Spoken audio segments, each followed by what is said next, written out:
Polres Goa resmi telah menetapkan status tersangka dan melakukan penahanan terhadap saudara dengan inisial AS.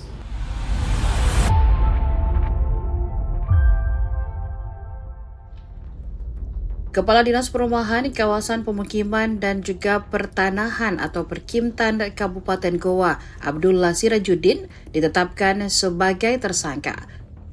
Ia ditetapkan sebagai tersangka kasus dugaan gratifikasi dan pungutan liar dalam pengurusan persetujuan bangunan gedung atau PBG dan sertifikat layak fungsi atau SLF. Penetapan tersangka tersebut diumumkan Kapolres Goa AKBP Muhammad Aldi Sulaiman dalam konferensi pers di Mapores Goa, Jalan Syamsuddin Tundru, Kecamatan Somba Opu, Kabupaten Goa pada Kamis 18 Juni 2026 malam. Kapolres didampingi PLT Kasat Reskrim Polres Goa Ibtu Arman dan Kanit Tipikor Polres Goa Ibda Agus. AKBP Muhammad Aldi Sulaiman mengatakan pengungkapan kasus tersebut berawal dari penyelidikan mendalam. Dari hasil penyelidikan, polisi menemukan adanya aliran dana yang masuk ke rekening penampungan digunakan dalam praktik tersebut. Menurut Aldi, total dana yang masuk ke rekening penampungan mencapai 1,8 miliar rupiah. Ia menerangkan tersangka diduga meminta dan menerima uang secara ilegal dari para pengembang perumahan, pengusaha retail, konsultan hingga korporasi mengurus perizinan PBG dan SLF di Goa. Menegaskan komitmen totalnya di dalam membongkar praktek rasuah, tatanan pemerintahan, pelayanan publik, dan iklim investasi di wilayah hukum kita. Kami sampaikan update resmi bahwa Polres Goa resmi telah menetapkan status tersangka dan melakukan penahanan terhadap saudara dengan inisial AS, yang mana yang bersangkutan adalah merupakan Kepala Dinas Aktif Perumahan, Kawasan Pemukiman dan Pertanahan atau Perkimtan Kabupaten Goa.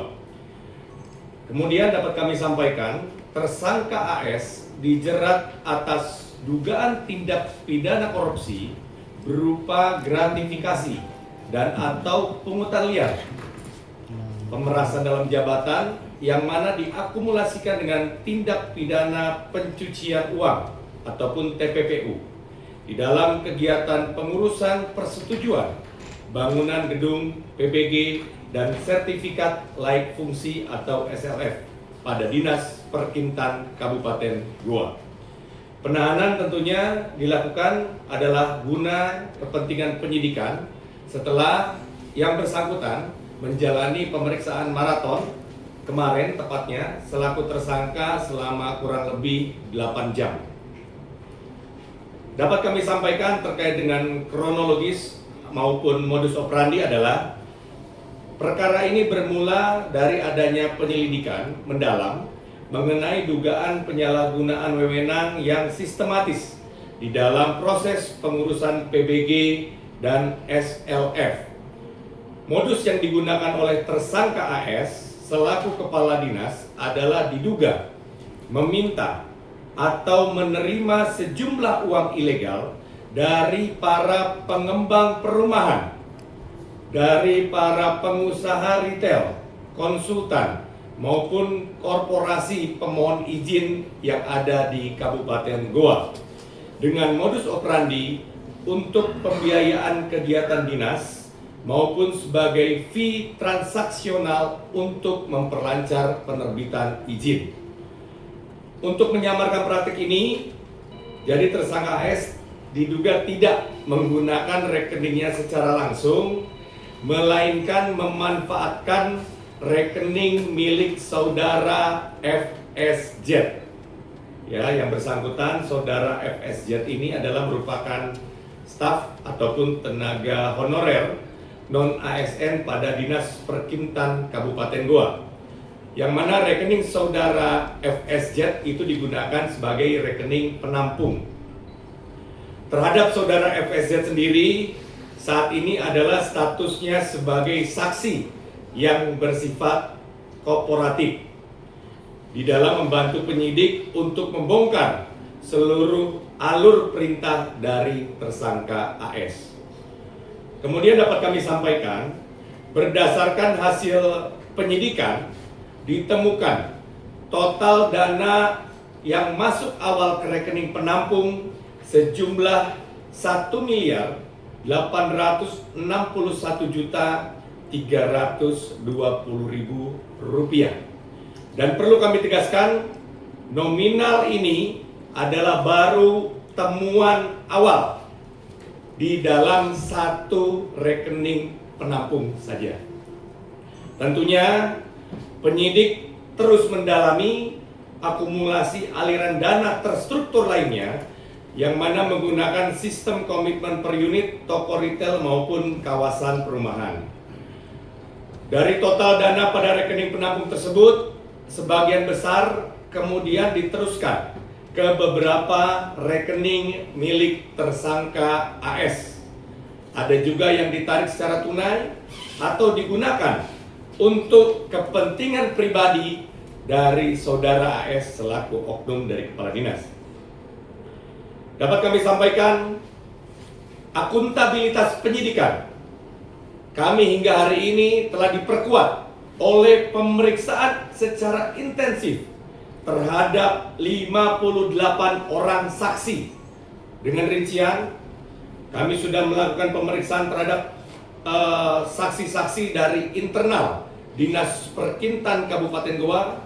Kemudian kami juga melakukan pemeriksaan beberapa orang saksi dari pihak konsultan, dari instansi dinas terkait, dan juga kami juga melakukan pemeriksaan dari pihak retail modern, kemudian developer, pihak usaha rumah makan, dan juga lain-lain. Jadi totalnya saksi yang kami telah melakukan pemeriksaan adalah 58 saksi.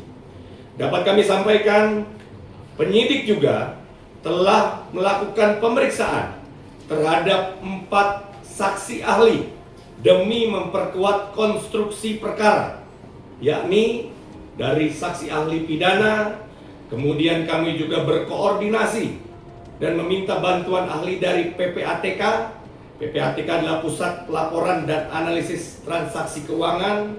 Kemudian kami juga memeriksa saksi dari Kementerian PUPR dan juga dari saksi ahli bahasa. Dapat kami sampaikan juga, barang bukti yang telah kami sita adalah yang pertama, SK pengangkatan tersangka AS sebagai Kadis Perkintan Kabupaten Goa. Yang kedua adalah 3 unit handphone yang memuat rekam jejak digital komunikasi transaksional. Yang ketiga, dokumen-dokumen perizinan berupa site plan dan berita acara hasil konsultasi bangunan. Yang keempat, SP2D, surat perintah pencairan dana. Dan yang kelima adalah rekening koran Bank BRI atas nama saudara FSJ sebagai rekening penampung. Kami sampaikan juga bahwa pasal yang dipersangkakan dan ancaman pidana, Polres Goa menerapkan pasal berlapis tanpa kompromi terhadap tersangka AS, yakni yang pertama, pasal 12 huruf A dan atau pasal 12 huruf E Undang-Undang Nomor 20 Tahun 2001 tentang perubahan atas Undang-Undang Nomor 31 Tahun 1999 tentang pemberantasan tindak pidana korupsi. Yang berikutnya pasal 606 ayat 2 Undang-Undang Nomor 1 Tahun 2023 tentang Kitab Undang-Undang Hukum Pidana atau KUHP baru. Yang ketiga adalah pasal 3 Undang-Undang RI Nomor 8 Tahun 2010 tentang pencegahan dan pemberantasan tindak pidana pencucian uang atau TPPU, dan atau pasal 607 ayat 1 huruf A Undang-Undang Nomor 1 Tahun 2023 tentang Kitab Undang-Undang Hukum Pidana. Tersangka diancam dengan hukuman pidana penjara maksimal 20 tahun dan denda paling banyak 1 miliar rupiah. Download Tribun X sekarang, menghadirkan lokal menjadi Indonesia.